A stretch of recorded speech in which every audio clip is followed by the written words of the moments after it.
GHMC mayor जी विजयलक्ष्मी पैर फिसलकर नीचे गिर पड़ी। शहर हैदराबाद के पंजागुट्टा नागार्जुन सर्किल के पास शहर के तरक्याती प्रोग्रामों का जायजा लेने के दौरान मेयर विजयलक्ष्मी पैर फिसलकर मुंह के बल नीचे गिर पड़ी, जिसके नतीजे में मामूली तौर पर वो जख्मी हो गई।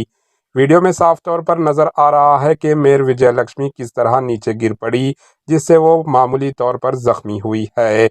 मेयर विजयलक्ष्मी येलो ड्रेस पहनी हुई थी। पैदल चलने के दौरान पैर फिसलकर मुंह के बल नीचे गिर पड़ी, जिससे वो मामूली जख्मी हो गई है।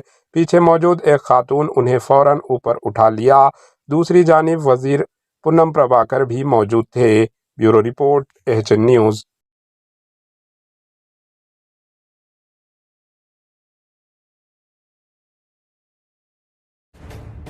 एचएन न्यूज के यूट्यूब चैनल को सब्सक्राइब करें और बेल आइकन को दबाना ना भूलें ताकि आपको हर नई आने वाली वीडियो का नोटिफिकेशन बर वक्त मिल सके।